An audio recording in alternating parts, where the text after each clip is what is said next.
And yes, the creme de la creme, a moment of the show, the segment where we sit down on the round table and we try to decipher on what is taking center stage in the country. Today, the main focus on matters graft and equally the BBI and whether it's going to address equally on how we can deal with questions to do with graft. And joining me this morning, of course, my guests, two of them. The Tuesday panelists. It's good to have you, gentlemen. Thank you so much for your time. I mean, amidst the rain, they decided that they're still going to look good.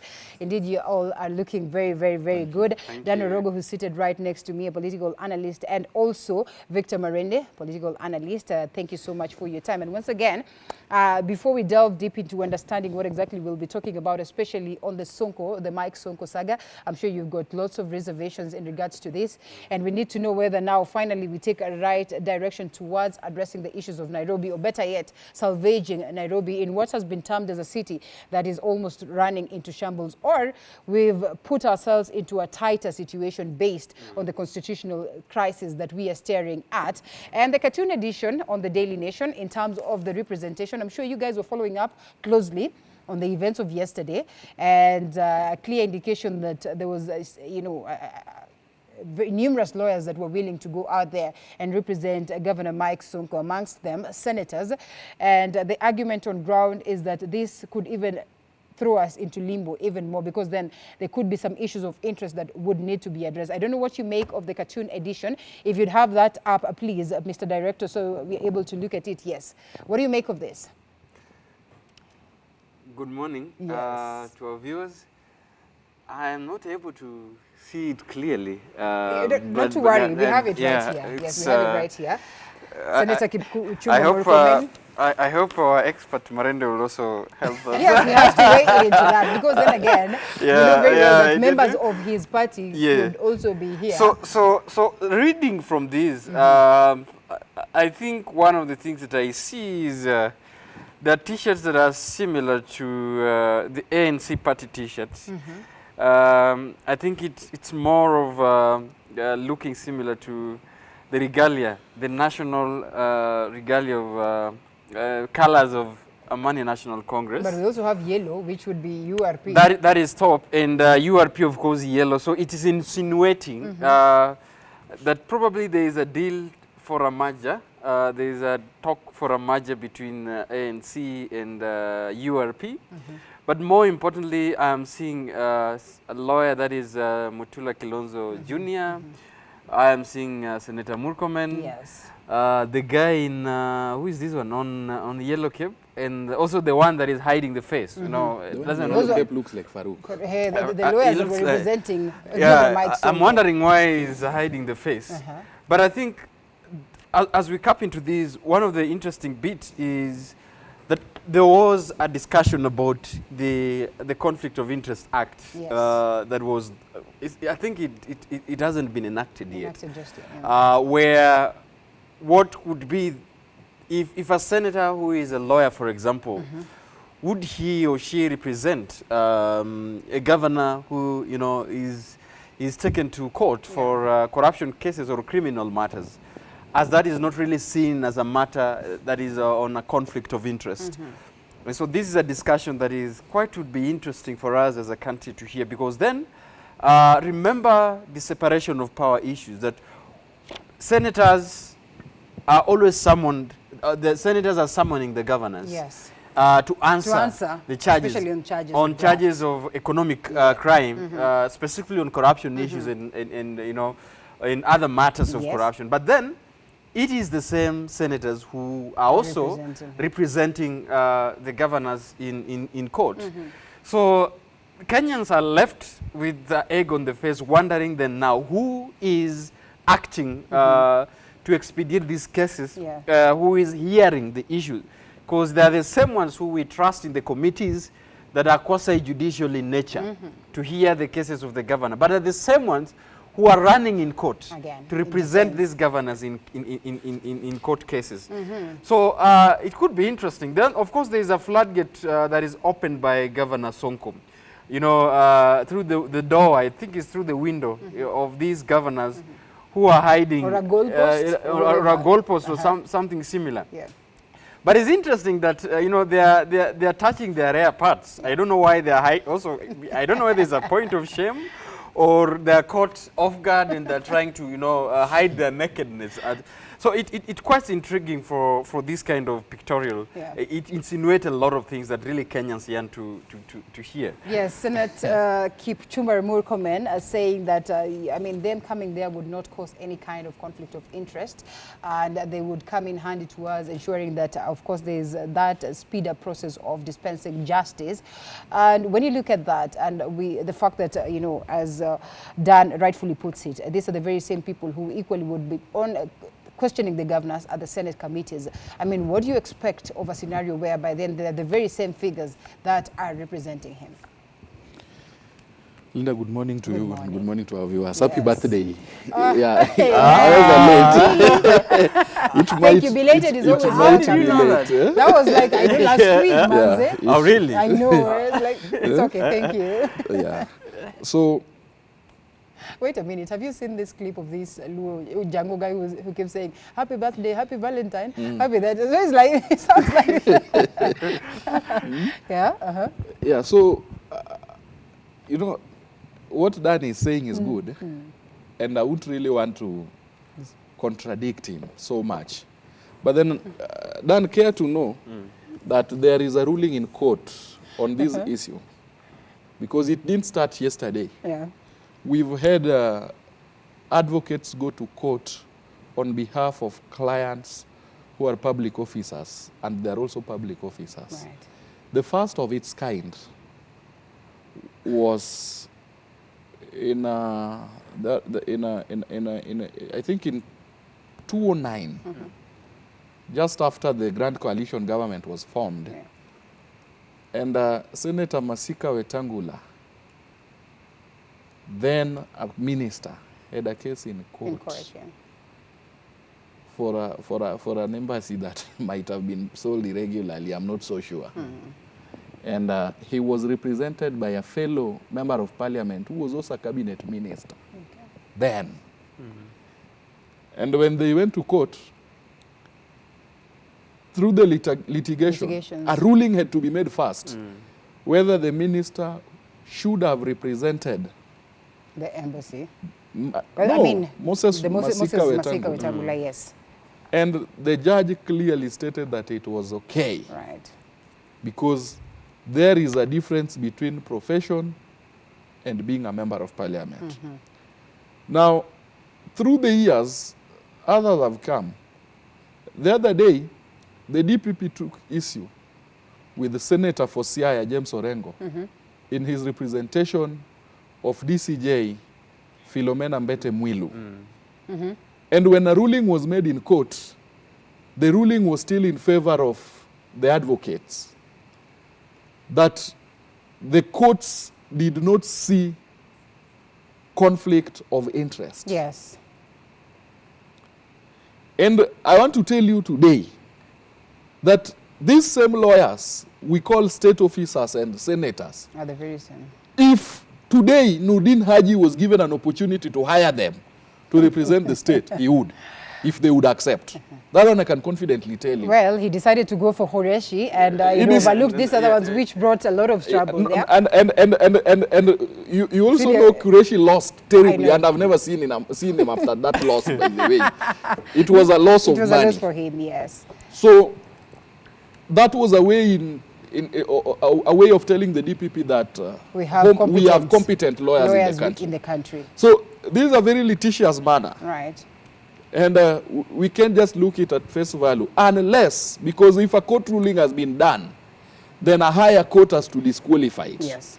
So unless a judge is set up, a three-judge bench is set by Maraga to elucidate much on this issue, I really think it's still going to be very contentious. And to attack these particular senators for representation, ethically, it might be wrong. Ethically and by social standards, it might be wrong. And they must have looked into the Constitution and yes, realized but professionally, probably that doesn't make it right. Professionally, I think they are very correct.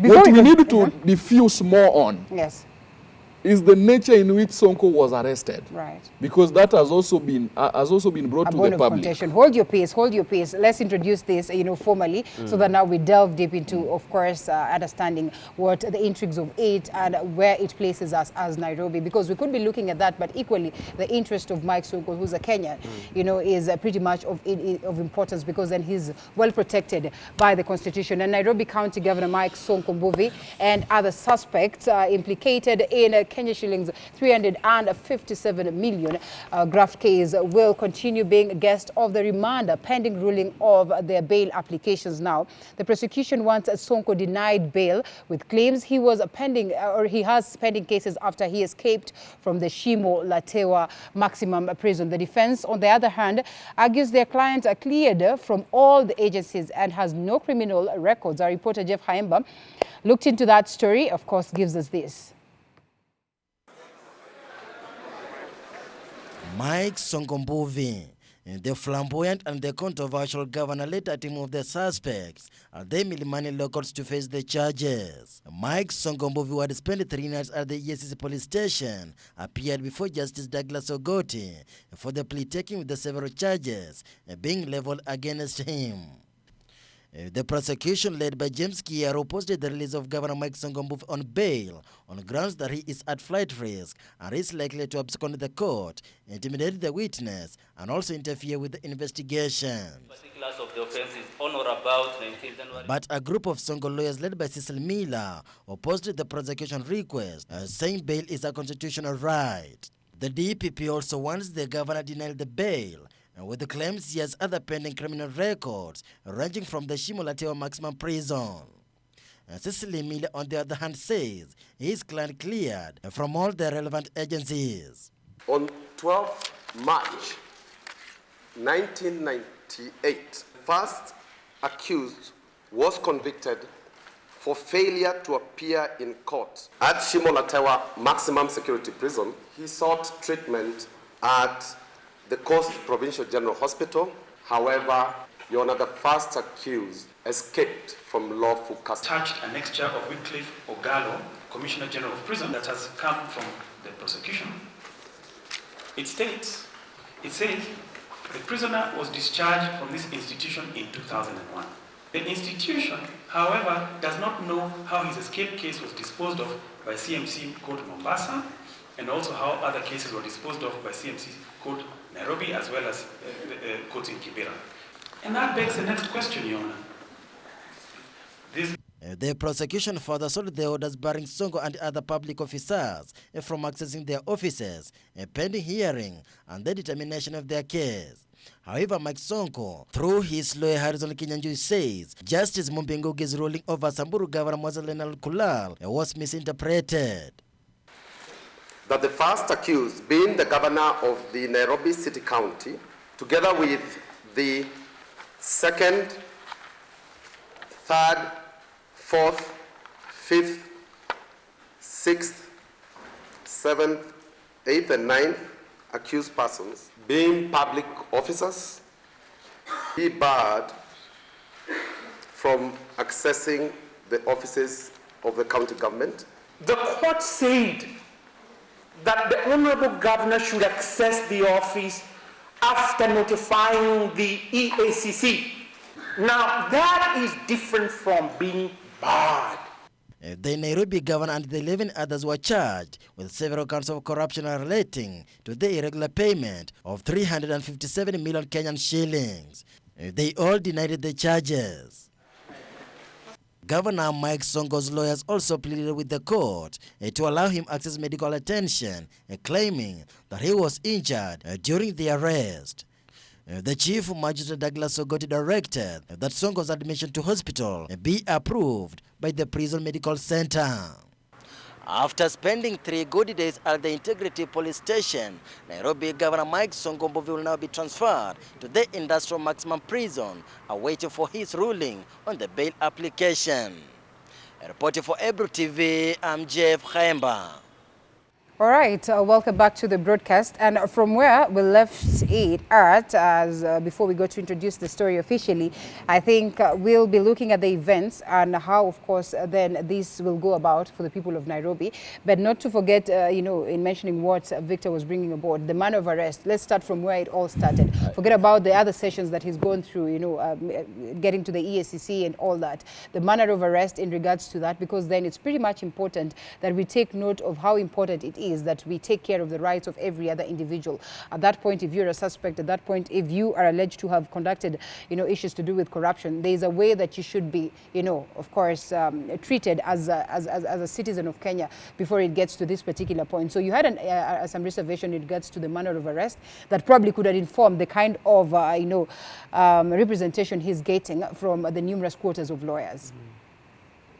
I forgot two things. Yes. So the first one was a chocolate that I bought for the birthday. I bought something small. You know, for a moment I wanted to tell you, lakini usikwange mdomo. Unasema tu happy birthday, mdomo tu hivyo hivyo. Thank you.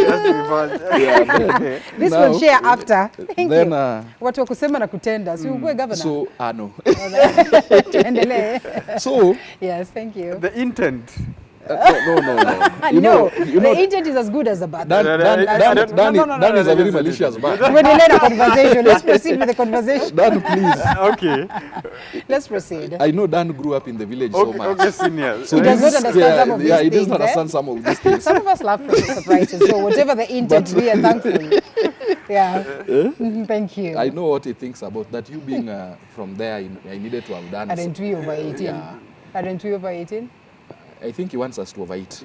I proceed. So, when you look at the kind of arrest that happened to Sonko, two things stand out. Right. Number one, we need to realize that we now have a police service and not a police force. And we who have been in ODM, we who have been in NAC, we who have been in CORD as a coalition and NASA as a coalition, understand clearly that was wrong. Yes. Jubilee has been enjoying. We clearly understand that was wrong. From the days of Ford, from the days of KPU and all those parties that have tried to systemize the government of this country.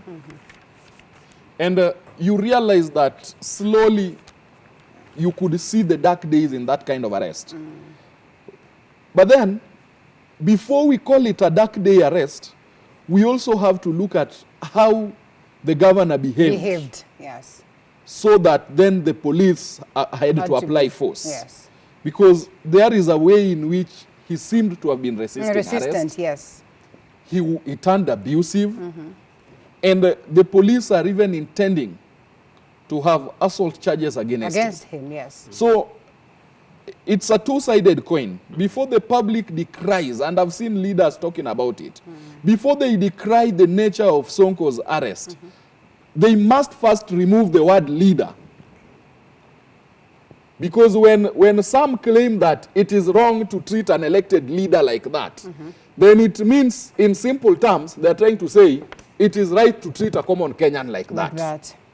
So that's a fundamental human right that must be observed. If it is wrong to handle a human being like that, it must be wrong to handle either a leader or a common mwananchi. But then if both turn arrogant and refuse arrest, then police at some point are allowed to use force. All right.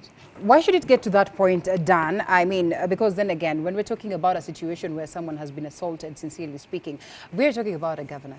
You know, a person who's presented himself a couple of times, you know, at the EACC. And also in his statement, he says, why should I resist arrest? Why should they, you know, consider that I was out there in hiding while I have presented myself, you know, for questioning the EACC, you know, before? So why should there be that assumption that it has gotten to that point? What could have informed that declaration by the DPP, and equally that tight move of, you know, what people looked at and they were thinking this is pretty much funny, because I mean we have issues that are affecting us as a country. On that very day there was an Al-Shabaab attack. On that very day there were issues that were happening across the country, and you were thinking all these forces could have been channeled towards addressing these key issues. But why focus on this one person? Is he unwogable? Well, I think I would take it from where Marende stopped. And I hold the same view over this arrest. I also, it's a two-sided coin the way he's talked about. Yeah.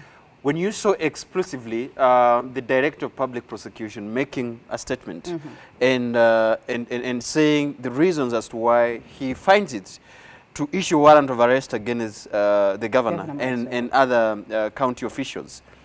And in his address, he said very well that throughout the process of investigation, there had been a very tight one and challenging one because the person in center has been trying to meddle with the investigation, have been threatening, the investigation people who were agents, and even trying to intimidate the witnesses.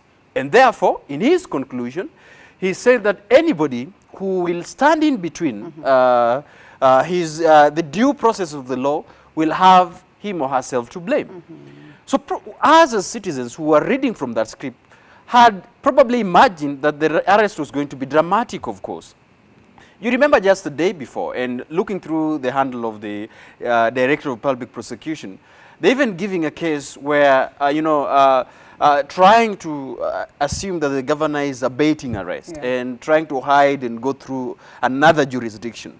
So all this, I think, was a makeup to make the arrest to be dramatic in a justification that, this particular person who is being accused is making it hard for the judicial process of the law to take its course, and therefore the dramatic arrest that we saw. Yeah. Now, any of us was not either in Voi, and we only saw through that amateur videos of what was going through the social media, even at Wilson Airport.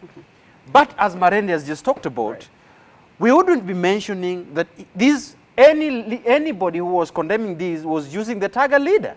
That is not quite good for a leader to be handled that way, which makes me ask, then what would have become of a citizen, of just a voter? Right. So then it means that if any leader, in quotes, is taken through that, then it's okay. But if any citizen, thousands of citizens who each and every day are manhandled by police and nobody speaks about them, is equally. So I think the law shouldn't be made in a manner that it's leaning on one side. Right. Now let's come to this case as it is.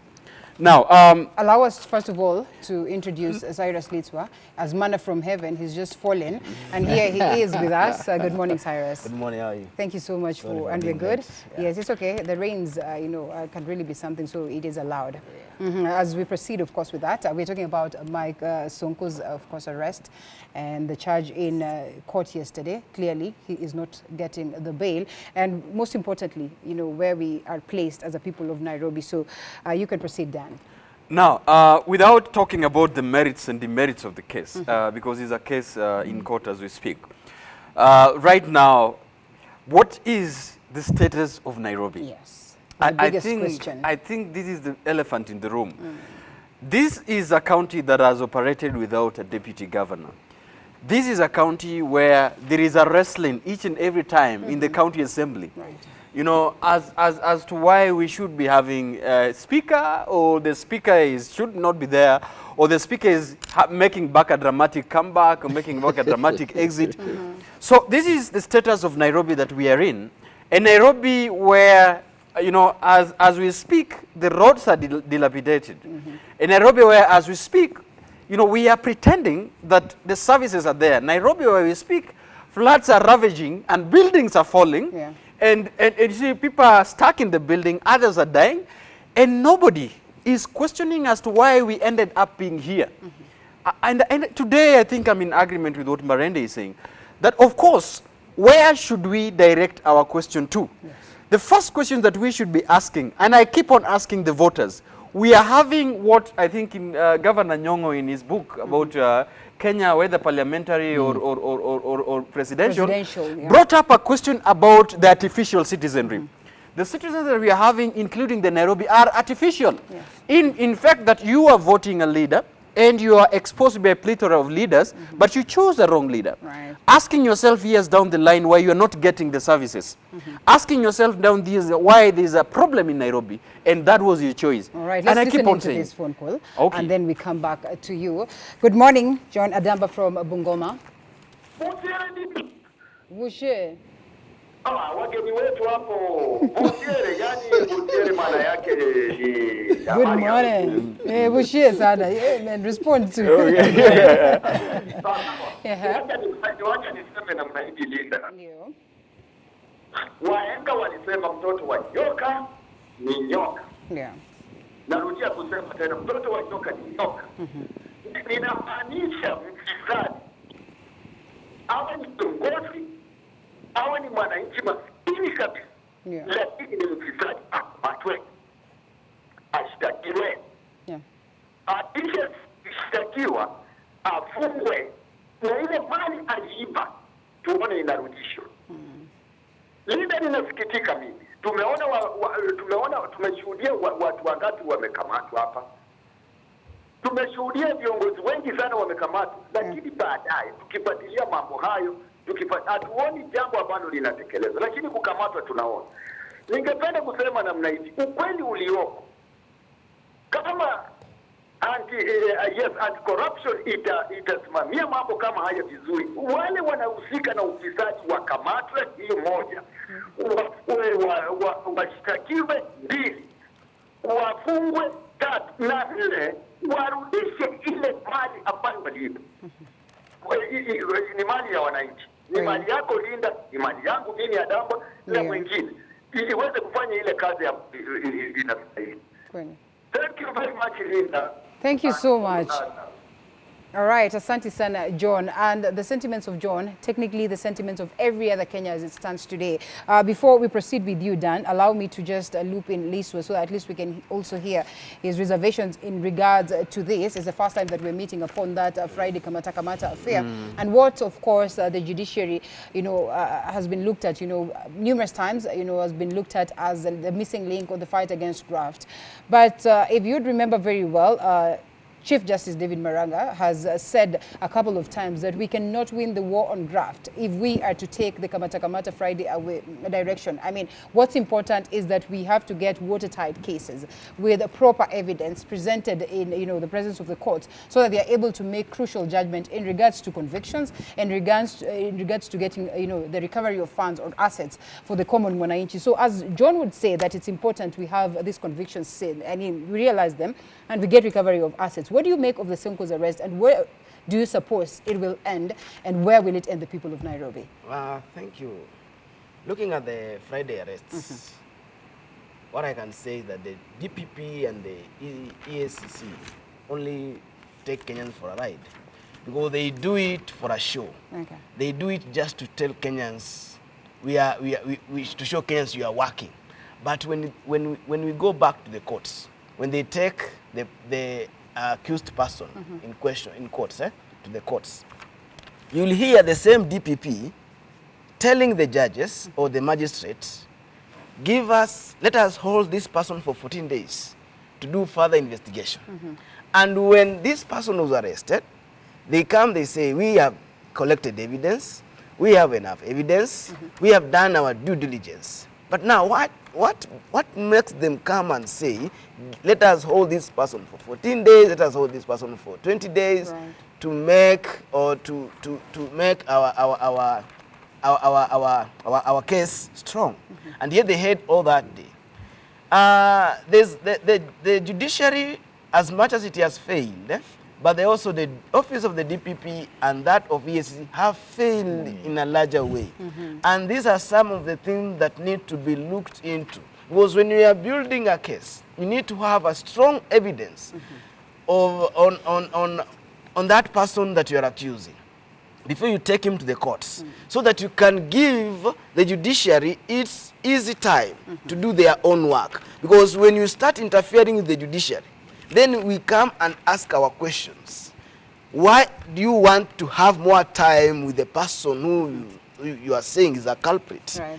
Are you going now to lower the charges in other way, or what are you going to do? Because at the end of the day, We've seen the governors being arrested. We have the case of the Samburu governor. We have the case of Waititu. Yeah. But no, everything now is silent. Yeah, it's as We are good not as just seeing. arrest We are and not. then release. Yeah, we are not seeing the dramas that were there when they were being arrested. Yeah. Now, tell us, what we want to see as a common Kenyan is that we want to see the energy that was used to arrest these people. The same energy is dispensed on them when the court proceedings are going on.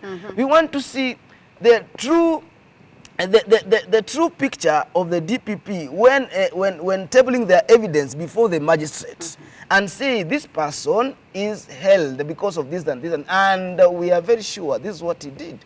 Okay? But for the cases that are there, let us hold this person for a while for further investigations, are questionable. Of course. All right. Coming to you, Victor Marende, and he brings aboard pertinent points in regards to how we've dealt with it. In as much as we'd point a finger at the judiciary, I mean, what are the entire bodies, investigative agencies doing towards ensuring that, all these cases are watertight enough to a point where we're going to get convictions? And it's not like we are always sitting there waiting for convictions, but if we have, proper evidence, then I think we should proceed and do the necessary. So looking at the events of time, now that yesterday we celebrated the International Anti-Corruption Day, I've been just taking a look at, back then and what has played out in the fight against corruption, a war that started a long time ago right here in the country. We're looking at a situation where there was that formation of different bodies to address the question of corruption. Anti-Corruption Commission Authority formed like 22 years back by Haron Mwau as director. And then, later was declared unconstitutional at some point. And then we got to that point also that we had the KANU regime setting up anti-corruption police unit in Kenya. And, and also anti-corruption commission headed by Aaron Ringera. Then we got to a point whereby we had Kibaki sign into law the Ethics and Anti-Corruption Commission bill, and of course brought aboard the Ethics and Anti-Corruption Commission, headed by PLO Lumumba, who was again faced with tough battles, especially when he was trying to deal with matters corruption. And today we're talking about an Ethics and Anti-Corruption Commission that has been considered toothless, headed by Twalib Barak as it stands today. Don't you think that out of all the bodies that I have mentioned, for the very first time, we are witnessing a difference in how we have fought corruption, in that the big fish are also got in the trap? And maybe that should be something that should be considered notable in terms of progress. The other ones were presidential committees to reward politicians. All right.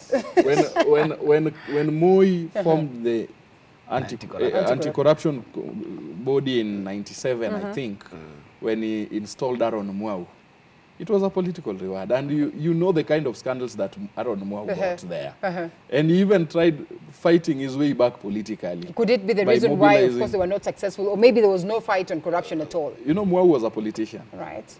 And Aaron Ringera was a total fail.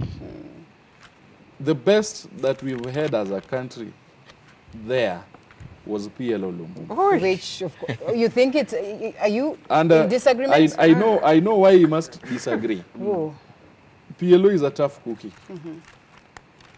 And PLO does his research properly.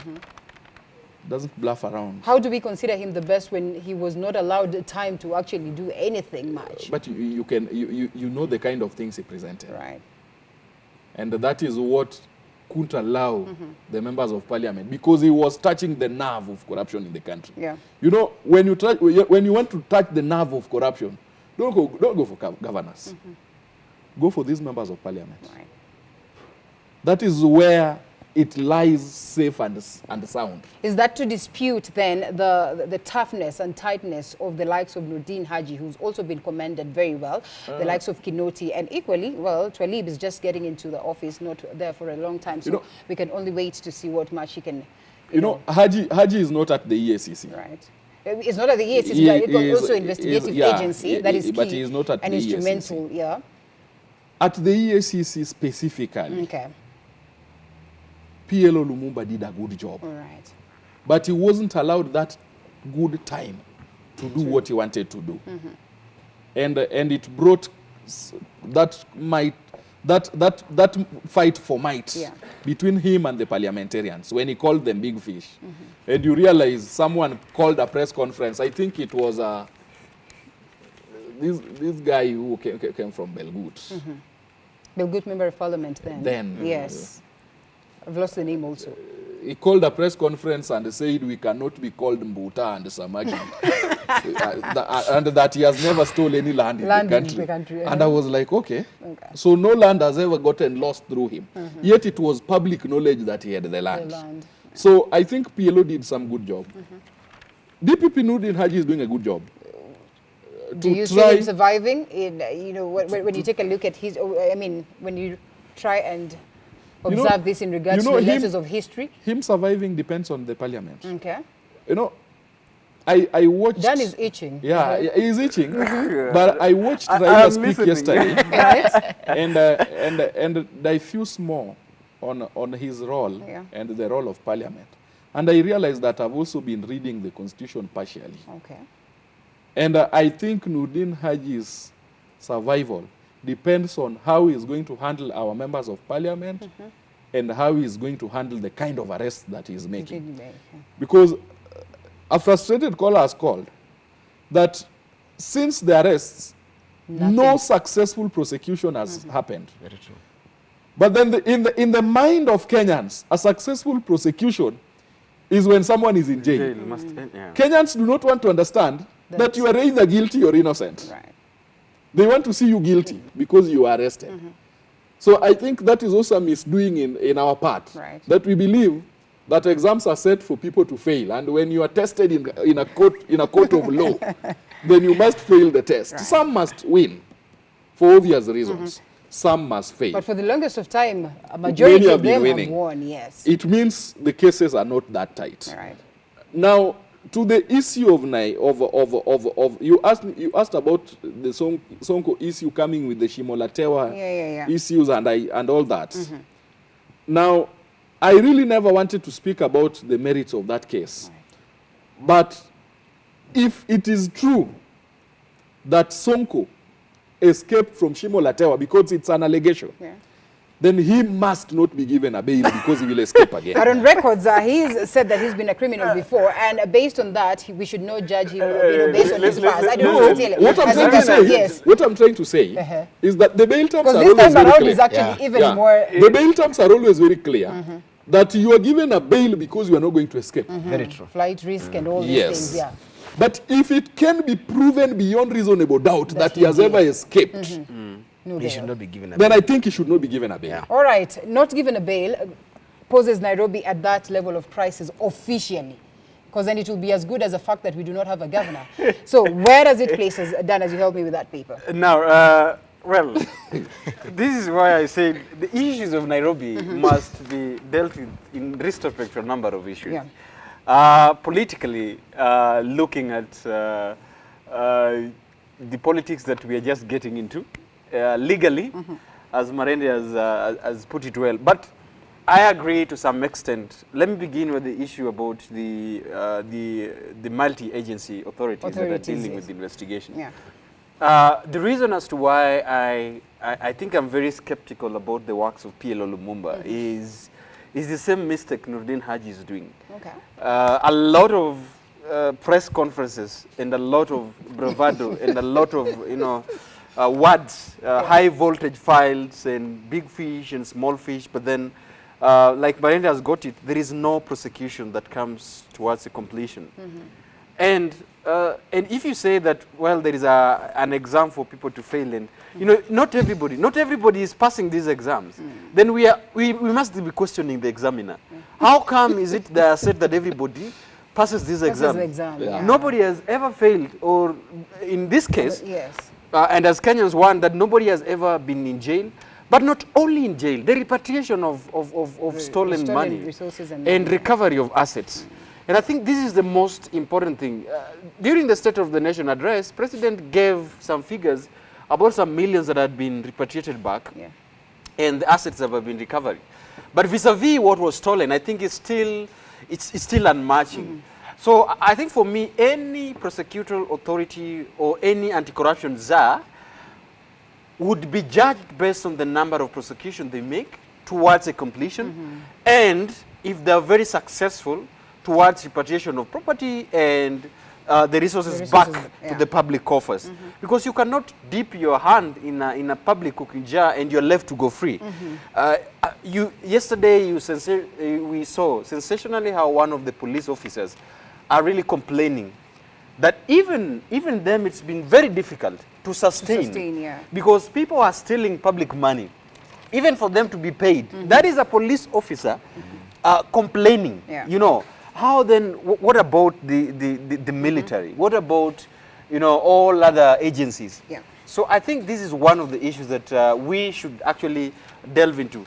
Coming back to Nairobi, again I say, you know, we are on a tight, the Nairobians are really on a news, because right now, I think I've seen the politics of people asking, did Igathe make the correct resignation or not? He did. You know? He did. He did. You know, and whether that was subject to confirmation, whether it was addressed to the speaker or whether so we can just clarify. No, I'm saying this is the discussion that is now. This is the discussion that are now ongoing. So it actually shows you that somebody somewhere has actually systematically, you know, choreographed this, if it's politically, and it was something that is done through a long time, it's not even now. That is now beginning to take shape. If people begin to question about Igathe, if people now begin to propose, if Elachi right now, and of course the law, the constitution is going to give Elachi powers should the governor be found incapacitated to hold his position. Interesting conversations coming so right now there is politically, there's so much politics that comes along with that, on whether again Elachi can take center stage in the event that there was no governor, the absence. So much so, and the lawyers are well orchestrated and are trying to read and understand the constitution pretty well. So and you see, Linda, very briefly. Yeah, in 30 seconds. So the problem again, how did Jubilee Party, in this platform, I keep on questioning the functioning of Jubilee Party, especially the National Elections Board. Yes. How would you give a candidate right now who I believe, and I keep on asking Jubilee, before you are given to be a candidate, you must fill on your certificate of good conduct from DCI. Interesting, but you know, Ethics and Anti-Corruption Commission, you know, KRA held. How did we end up with the candidate who's right now? The other day was handpicked, and you were part and parcel of the team. So I don't know whether you, as party members, have the chance to equally argue the case at that scenario, so that we can get to that point where, you know what, we do not have such leaders coming on board. We take a breather and then we come back with that, and not to shoot shots at you, but I mean, these are conversations that we need to have. It's a honest question. Yeah.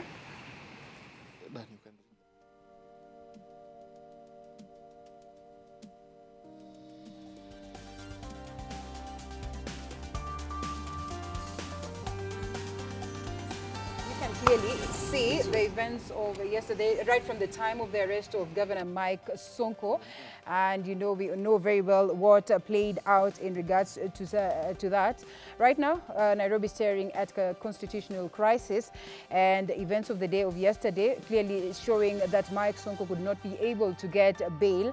And in this case, he will be, of course, in remand as he awaits then what will be the conclusion of the court in regards to the same, even as we take a look at how much more we need to do in regards to fighting corruption. So that's more like it. And of course, we follow up closely on those events. Remember very well, during the court proceedings, yes, Governor Mike Sonko was, of course, represented with a couple of chief, lawyers in the country. Chief Magistrate Douglas Ogoti is the one who was presiding over his case defense team. We had Cecil Miller, who's the lead lawyer. We had, of course, Kipchumba Murkomen, Mutula Kilonzo, Harrison Kinyanjui, Daniel Manzo, Nelson Harvey, George Kithi, Kwanga Mboya Osuru, and a couple of other high-end lawyers in the country. So we can only wait to see what will play out in regards to that.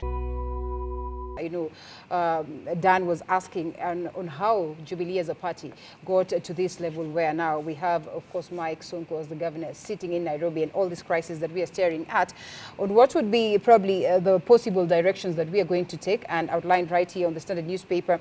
And, these are just proposals, or technically what would, be the right channel to take in regards to the law.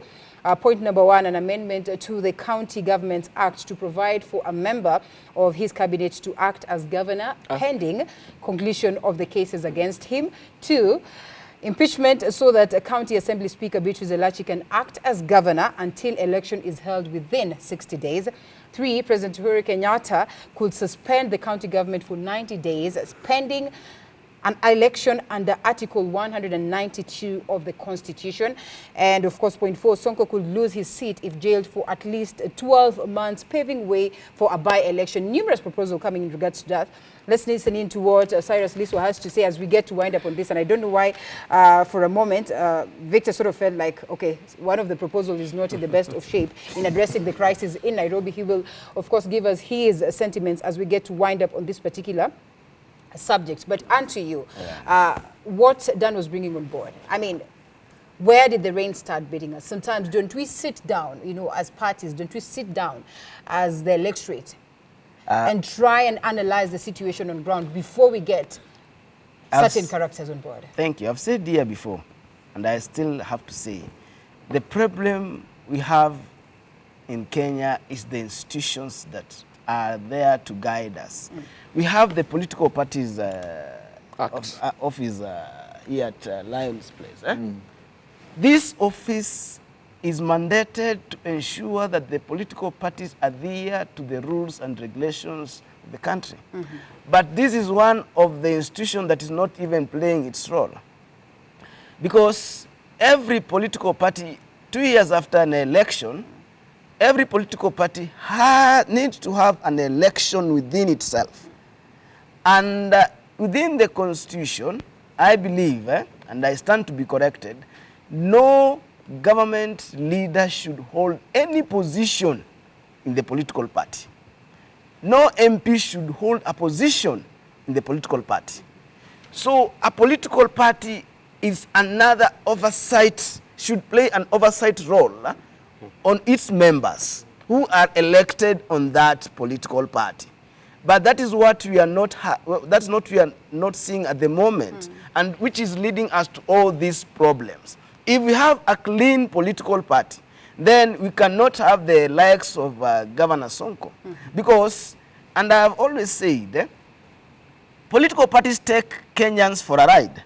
You get a political party enjoys a support from a region or from an area. So it will pick anyone who has a shilling, who has a what, so that he can sell the party in that area, but not the ideas of that party. Because parties now, the parties we have right now don't have ideas. They don't have ideology that represent the common mwananchi, but an ideology that represents an individual. Because if a party ideology, even if you don't win a seat or make it to the presidency, you should remain within your party, political party ideology. You should go back to serve the people in your own way as a party.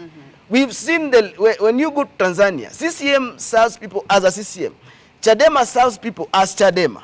When you look at CAFU, serves people as CAFU. When you go to Uganda here, yes, we have political crisis there, but when you look at FDC, when it comes out to serve its people, when it goes out to give, say, support to the people who have got problems, it goes there as FDC, with the things branded FDC. So political parties in the country are just but mediocrity, that we need to look into it. And this body that needs to manage the political parties thing has to be looked into very seriously, because it is the one that leading us into all these crises. And when it comes to the issue where Dan raised of governor getting the good conduct, that is the work of the IBC needs to confirm, because you submit the documents to the IBC. Okay, it's not the work of the party. You see, you can jump the gun on the party thing, but when you go to the IBC, it has the final say. You submit your documents to IBC. Now, IBC should confirm to us, and then working with the EACC, Chapter 6 of the Constitution. That's where also there's a lapse. We need to look into it. There was this commission that was set after the 2012 elections, the CIC, the one that was headed by Nyachai. I can tell you it did nothing, because it was to assist us in the implementation of this constitution to the latter. But when it left the office, nothing has been done. Everything is it's stalled. Then what has taken over is the parliamentary. We have a parliamentary group that heads that. Now, when you leave everything to the parliamentarians, that is where we go wrong, and that's where we are going to have a bigger mess in this country. All right. So we need to look into ourselves. And when we are going to do elections next in the coming years, we need to be very vigilant on who we are going to elect. Despite the fact that the party, don't just go because of the party. This is my party headed by my own person. Right. No. Yeah. Let us be democratic, and when we are democratic, we shall get our own things the way we want them to be. All right. Coming to you, Victor Marende, briefly as we get to wind up on this one.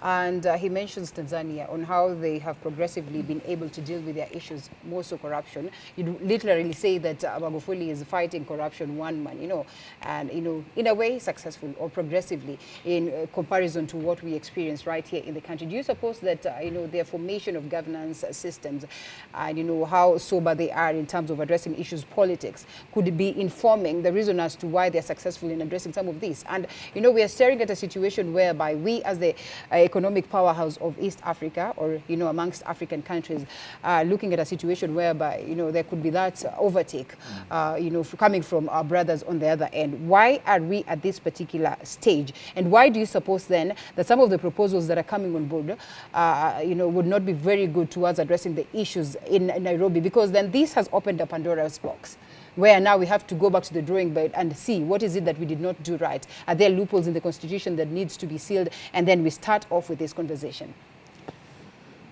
Linda, number one, on why Tanzania is successful. South Africa is successful in regards to parties. Yeah. They have implemented their Political Parties Act. Now, the Kenyan's Political Party Act 2010 was largely borrowed from South Africa, Tanzania, and the US document. And when you read that document keenly, it diffuses most of these problems that we have.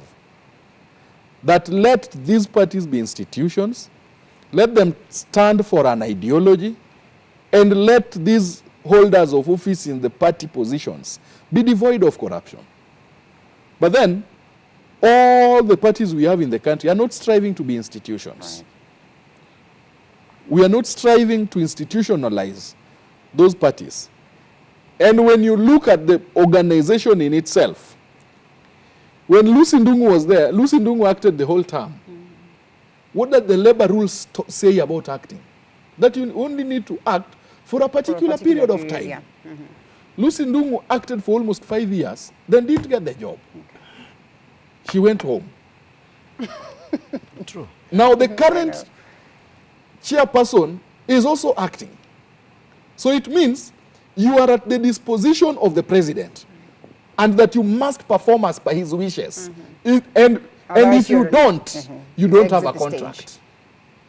So I think what we must practice at this point in the country is to ensure that people never act. Yeah. Let's have substantial office holders who are competent, and that is affecting yes, and that is affecting each and every almost all organizations. Yeah. The last time someone was acting at Kenya Power, the person did not get the job. Kenya Pipeline, people are acting. So Treasury is crucial. Treasury, someone is acting, and there is this problem of acting in Kenya. Why don't we have substantial office holders?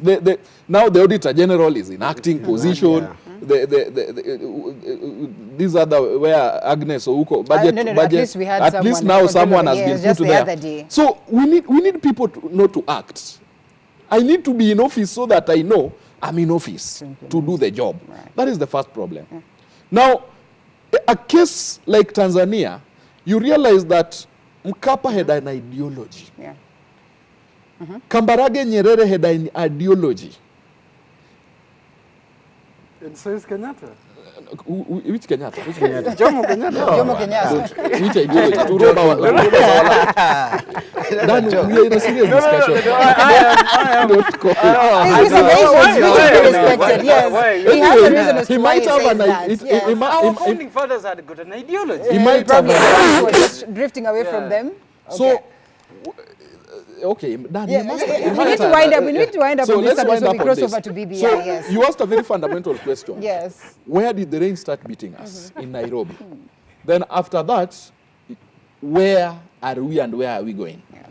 The rains in Nairobi beat us when ODM rejected Sonko and Martha Karua with her greed accepted Sonko. Okay. That was the beginning of Sonko. And his studs in parliament and his machis and what he calls youth in him joined parliament.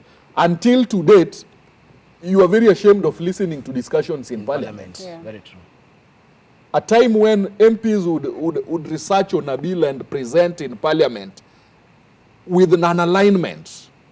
But who unto thee who discuss private parts and dress code uselessly in parliament, like the kind of parliament we have now. Right. So I think it was too greedy to allow people who had no history of leadership, who had no interest, and that the only idea they had was Sonkonization. And when I call it Sonkonization, I don't just narrow it down to Sonko, because that's not his name. Yeah. The ideology that you have to be a Sonko, A boss. you have to have money. Yeah. When that came into our parliament, then we lost the value of parliament, and that is why the current parliament has instituted. You know, the parliament has no opposition. Yeah. The parliament should be a majority and a minority. Minority, yes. And the parliament should oversight the executive at all times, Yeah. regardless of whether you are majority or minority. Yeah. But what have we what are we having in our parliament? We are having a majority that defends the executive and a minority that tries to oppose. They don't. Right. They are trying to oppose, but and in when real they are sense- paid, in real sense, they are with the majority. They will always be there to Yeah. represent themselves in And court also, and all that. with an opposition that crossed over to the parliament. You know, We're coming to that on the BBI. Yeah. And you are the one who's going On to start. Nairobi. No, On let's talk about Nairobi. Nairobi and Now, BBI. yes. On my final submission, Time is of essence, yeah? my final submission. Time is of essence, yeah. On what I think we need to do in Nairobi, I doubt if Sonko should now be allowed to appoint a deputy, Okay. because Too late. he had over a year Yes. to do it. I think the president, as the CEO of the country, Should take charge. must take charge of Nairobi now. In 30 seconds. Which as I BBI. oppose, definitely. You oppose? Which I seriously oppose. Okay. I think, and I am in great agreement that there is a serious crisis in Nairobi, and that is provided within the law and how that should be dealt with.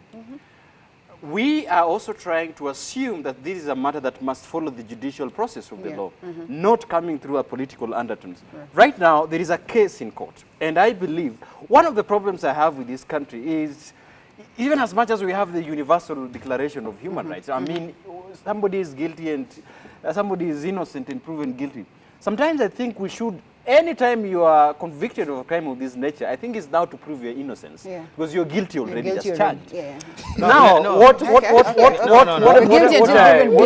really have. We need to wind up on this subject. Give Give me a second. We need For to now, the only sieva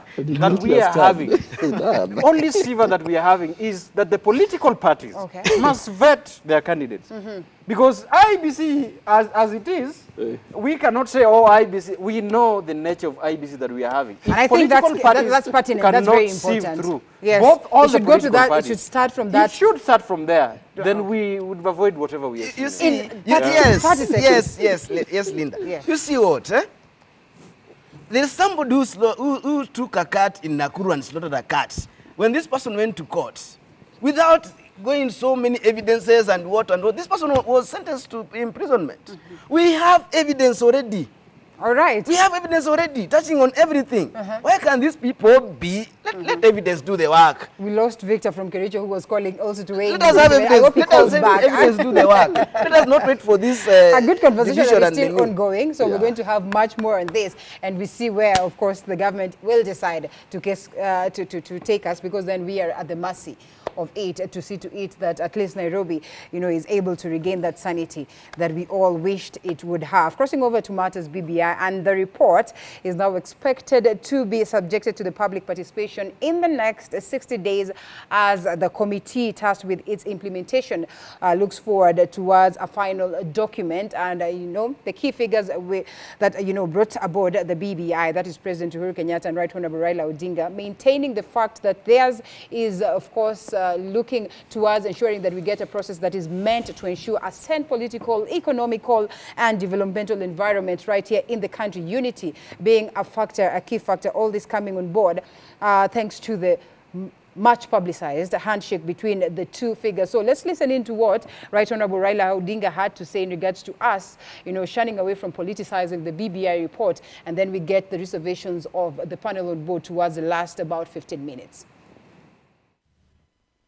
Of course, individuals who have got ambitions for 2022, but I think it's minor, and my view is that we should not be discouraged from addressing these issues because of interests of a few individuals. I have never said, and I've said that what we're doing is not intended to propel myself or President Uhuru Kenyatta to power in 2022. We said that we want to bequeath a strong, united country for the future generation. So what we are doing right now is meant for posterity. It is not meant to propel the interests of Raila Odinga or Uhuru Kenyatta beyond 2022. So we want to see one country that is properly united. And we said, let us not talk about what is going to happen. That is just going to be an event. It will be come and go, but Kenya will stay. But why do we keep on wasting valuable resources year in, year out? Can we have an election whose outcome will be accepted by everybody, the winners and the losers, so that we have something that is sustainable and which will work for the entire nation of Kenya? It is not a final document, and that's why now it is out there for public debate. It is being translated into other vernacular languages so that people can read it and understand it properly. We expect that in the next 60 days, there's going to be a public discussion on it, and that there will be rapporteurs who are going to be taking the notes of what would have been suggested. I can see that a number of people would like to see a more executive prime minister. Like when I was a prime minister, my role was to supervise and coordinate functions of government. And it made the implementation of government projects much more effective. Like what you have in Tanzania, that the prime minister is also a member of the executive. All right, there you go. All that, that video courtesy of NTV. And we proceed to the discussion. What then are the likelihoods that the realization, of course, of BBI is going to pass or is going to come to pass when you look at the kinds of politicization that surrounds it as it stands today? I mean, all the leaders conveyed at Bomas of Kenya, almost all Kenyans, the flags and all that at the Bomas of Kenya, and we all sounded as though, or it all sounded as though they are talking in unison, in argument to what, of course, is a representation of the same, but without a promise of arguing democratically. But as it is, it looks like it's taking a direction that would not be considered a democratic or a sober direction in matters politics. Victor. Yes, you're coming first because you just you can start, Daniel. I know you don't want, you always don't like being the first one. Okay, well, it's views, okay. On what specifically? Yes, the BBI. Yeah. The BBI is a good document, and I'm happy that I've read the whole document. Yes. And through the document, I think they are giving good propositions, and these are what Kenyans need to read, understand, and where you don't understand, get someone who understands better to elucidate on what you don't understand. You've gone through the document? I've read the whole document. Okay, you have it? Yeah. And I think it's a good thing that we need to implement, except for a few things here and there that as an individual I feel need to be rectified. And generally... Like what points are we looking at? what points that I think needs to be rectified. One, I think, just as the Premier said, the position of the Prime Minister needs to be a more elaborate one. Yes. And it needs to be guaranteed support. I don't agree with the document that you can hire and fire at will. That cannot be a Prime Minister. Yeah. That's some minister somewhere. Okay. And you know, for a very long time, the likes in Tanga wanted us to believe that we were bringing a parliamentary system. But then I am happy that the system that is being proposed by the BBI is a hybrid system that marries both, where if we have a prime minister, then we have a president, and that all must, and that the prime minister is a parliamentarian. But then I don't agree fully that the president should not be a parliamentarian. According to me, if the leader of opposition, and they are creating that position, which is a good one, is going to be an ex-official member and a nominated member of parliament, then I think let's go back where a president also vies as a parliamentarian. And the presidential candidates vie as members of parliament. Right. So that in a way, the president is also answerable in parliament. Let president answer questions in parliament. Let him not be so huge a person that he cannot be answerable in parliament. As it is, we've always had that, desire to have a benevolent dictator, because then we've reached a point whereby, or assumption that, things are not moving. So in such a situation whereby you have to go and answer, to someone, do you suppose then things will be able to move? It's not answering. Not answering per se, but in a way, you're accountable. What I think, the world is growing, and it's that Kenya realized it late. The world has been in conversation. And right now, the country is in a conversational mood. No more confrontations. Yes. So when we are in a conversational mood as a country, I also believe that when the leader of opposition is in parliament, let the president also be in parliament, so that there are pertinent issues that need the attention of the president. Yeah. But here is a case where the president is a guest in parliament and only does an annual address. Now, the cabinet secretaries, as they are called, are also strangers in the house. But look at the kind of parliament where we had members of parliaments as ministers.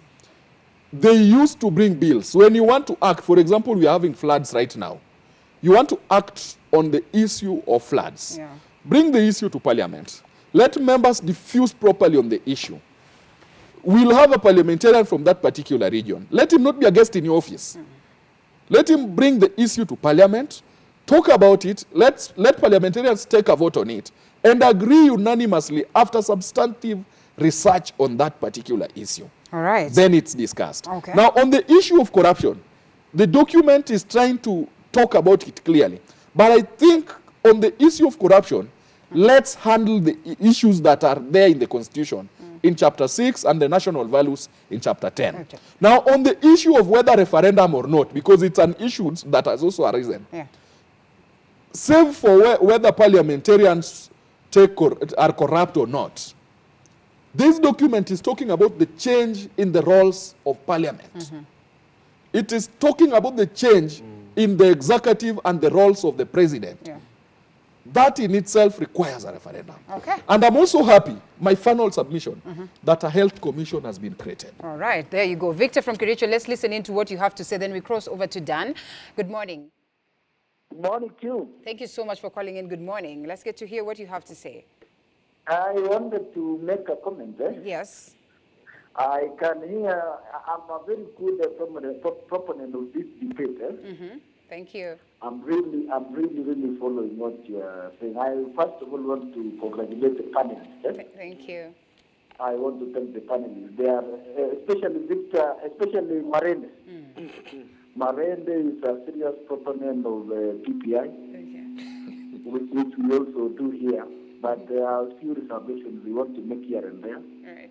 Like I don't think there is serious issue to do with the current proponents of PPI, other than maybe strengthening the institutions and the office of the Prime Minister. I support the office of the Prime Minister 100%. We should really have the members of the executive in National Assembly so that they can answer questions directly, as opposed to where we have to use these issues where we have to someone CSS to come and answer questions. It will be good if we have them answer questions directly in the National Assembly. I also want to build, maybe to deviate a little bit from what you are discussing now. Let us also have the laws take its own course when it comes to corruption issues. Because like for the case of Mike Sonko, I think we don't want to demonize him so much because I think maybe he's a victim of cartels because we know where he has come from. I've had Marele, I've had Orogo. Orogo, it's Orogo. Yes. I've liked the way he's arguing, and what I want to say, and this is a general view of the public. Right. We have a country that is governed by the rule of law.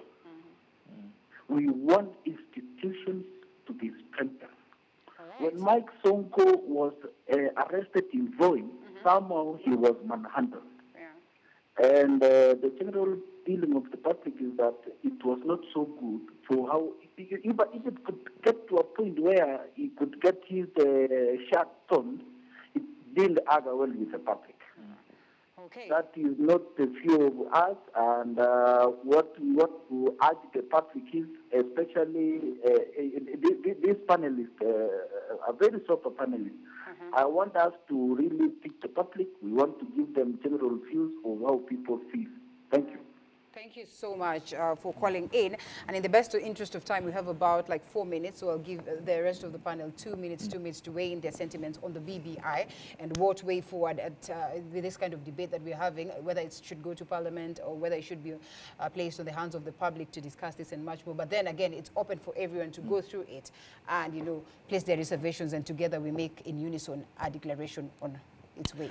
Well, I have been a proponent that all the political players were to wait and see the contents of the report. And I think as we speak, there are 2 retreats over the weekend, and all of them, including members that are allied to Tanga Tanga and others, led by Joshua Kutuny, all confirmed the support for Building Bridges initiative through an elaborate statement. And what they were actually delving into through is what I also hold the view to, that you see this report must be canvassed in the scope of how does it better the lives of the citizens.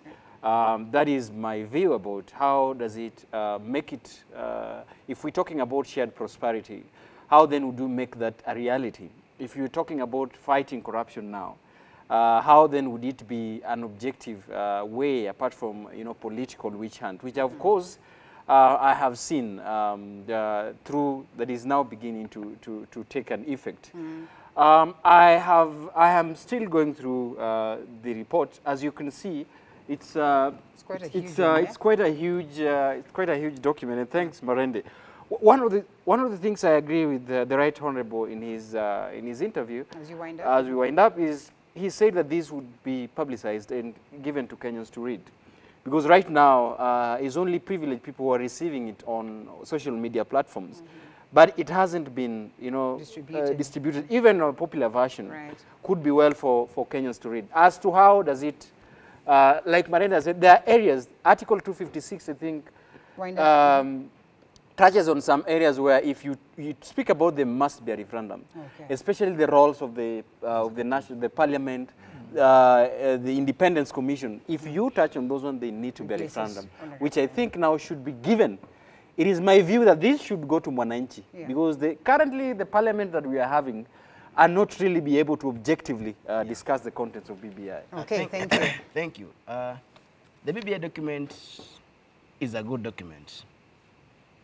But The problem is when the politicians have decided to take it and run with it, make it look like it's a document that is going to benefit them and not the mwananchi.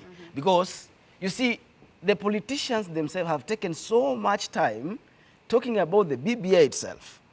And they are just talking about the BBI, not the real contents in the BBI. So what they are doing, they are sending a confusion to the common mwananchi. And you see, when it goes back to the common mwananchi, the mwananchi is confused. And when the person is confused, when he's reading, very few people who will read it will understand it with that confused thing. But you see, most people are confused with it. Think that this thing is just there to serve the interests of a few people, whom they call the political neglects. It's not that way. If we have an executive prime minister, a serious prime minister, who will work together with the president, and then whereby it should not be like the last time the prime minister, whereby he realized the ministers are doing wrong things. When he's trying to sack them, then somebody says, I know they're appointing authority. No. We need to have a serious person who will check on these people. If we had a serious minister who could oversee things, then NYS money could not be looted. Then the Kimwarel things could not be wasted. We could be having right now dams that collect the waters that the rains are raining right now. Because next year, believe me, next year, we are going to have droughts. Sadly enough. And we have not saved the water. The water is going to waste right now. We've not saved the water, whereby we shall use it for irrigation purposes. So, we need, and as Marende said, when we have a minister in the parliament, like you see the Budalangi thing was saved by Ababu Namwamba in hand with Dr. Naomi Shaban. When they were ministers in those areas. So they worked so well. And then for a long time, we never heard about the floods in Budalangi. So if we have such a things, ministers in the parliament, they'll be accountable. Not the flower girls we have right now who cannot answer anything. There you go. Thank you so much, political analyst Cyrus Litsu, Daniel Orogo, and Victor Marinde. It was great having you. We have to wind up from that very note. My name is Linda Alela. Equally, thank you so much for your feedback, and the panel at home, thank you so much for following up. It's a wrap. We'll see you again tomorrow, same time, same place. Do enjoy the rest of your viewing.